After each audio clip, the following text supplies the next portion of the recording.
बहुत बहुत धन्यवाद। प्रीति ने मुझे एक बार पुनः मौका दिया दोबारा बोलने का यहाँ। तो सबसे पहले प्रीति का और शिवम का बहुत बहुत धन्यवाद करना चाहूँगा।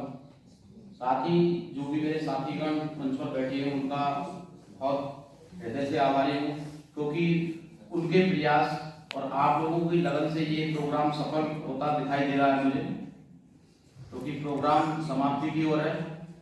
क्योंकि मैं एक चीज काफी देर से रियलाइज कर रहा हूँ यहाँ पे 2-3 मिनट से, कि जैसे जैसे शाम ढलती जाती है हर चीज थकावट में महसूस करती जाती है।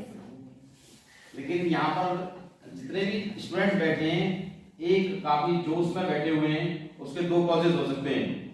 एक तो वो प्रोग्राम में आनंद ले रहे हैं, उनको बहुत अच्छा लग रहा है क्योंकि एनवायरनमेंट को बचाना है, और दूसरा परिणाम भी हो सकता है। तो परिणाम क्या रहेगा?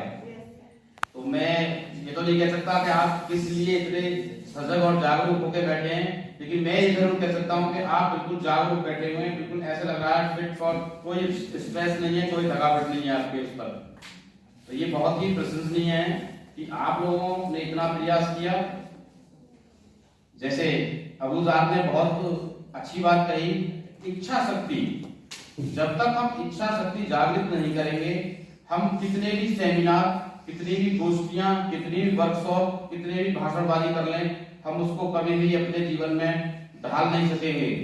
जब तक इच्छा शक्ति नहीं है तब तक हम उस चीज को नहीं कर सकते। साथ ही इसमें बहुत अच्छी बात कही कि टैक्स लगना चाहिए। मेरे दिमाग में भी आया, मैं थोड़ा थोड़ा एक सेंटेंस लिखता गया, टैक्स लगना चाहिए। वैसे रघुजा थोड़ा सा आपके संज्ञान बता दें तो बड़े सिटियों में टैक्स जाता है, वाटर बिल भी जाता है और छोटे शहरों में भी जाता है। गांव को छोड़ करके वाटर टैक्स सब जगह जाता है, house tax, water tax yearly जाता ही है। अर्चना शर्मा ने बहुत अच्छी कविता के माध्यम से रिप्रेजेंट करके बताया कि हम कैसे लोगों को जागरूक कर सकते हैं, क्योंकि हम साहित्य और कविताओं के माध्यम से भी लोगों को जागरूक कर सकते हैं। तो जो अर्चना की कविता थी बहुत सुंदर थी और उससे हमें प्रेरणा लेनी चाहिए। स्नेहा गोयल ने काफी समझाया और ये भी बताया कि जो टाइगर प्रोजेक्ट था उसके द्वारा कैसे टाइगर की संख्याओं में इंक्रीज हुआ है, मतलब बढ़े हैं, किस तरह से बढ़े हैं। इस तरह की अगर योजनाएं चलेंगी तो निश्चित ही हम जान सकते हैं बायोडायवर्सिटी जैसी चीजें को हमें झेलना नहीं पड़ेगा और अच्छी बायोडायवर्सिटी हो सकेगी।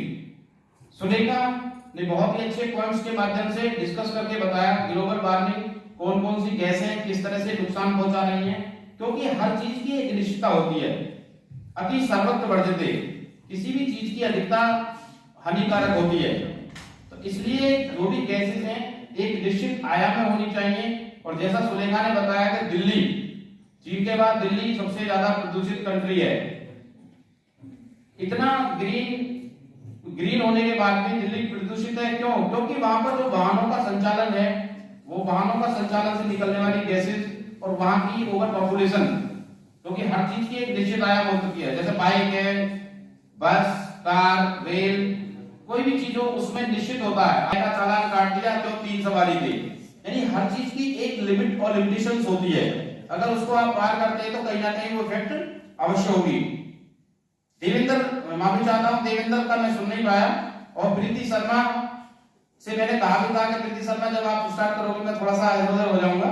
तो प्रीति शर्मा ने काफी अच्छे पॉइंट्स दिए हैं। 27,000 गैलन कितना वाटर है, कौन कौन सी 3 फॉर्म्स में पाया जाता है, और ये जानकर आपको प्रसन्नता होगी, ऐसे नॉलेज तो होगी कि हम सब जानते हैं जल ही एक ऐसा यौगिक है जो द्रव तीनों अवस्थाओं में पाया जाता है।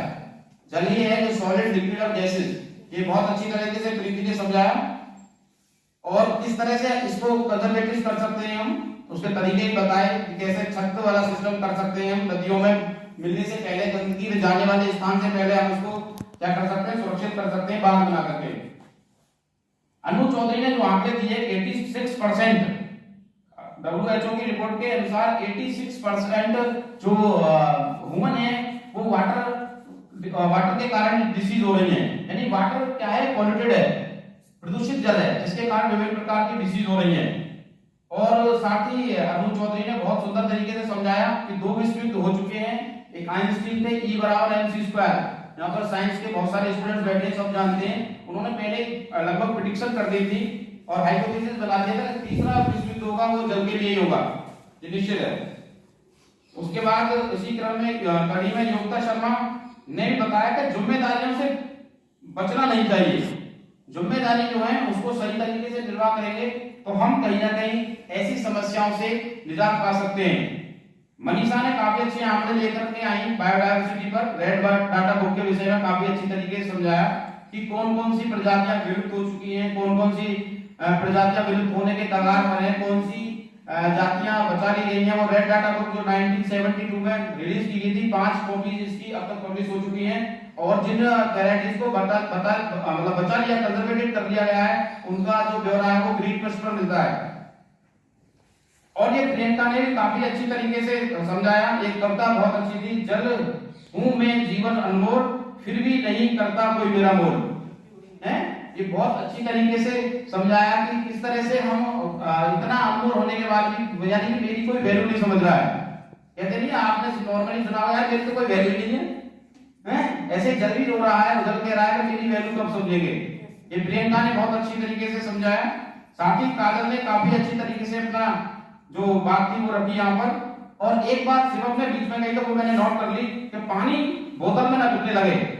विद्यार्थियों, मेरे साथियों, हम सब ये जानते हैं पानी बोतलों में ही बिक रहा है। आप कहीं दूर ट्रेवलिंग पर जाते हैं तो बोतल का ही पानी पीते हैं, लेकिन ऐसा ना हो कि जो नेचुरल रिसोर्सेज है वाटर के वो भी एक दिन बोतलों में बंद हो जाएं।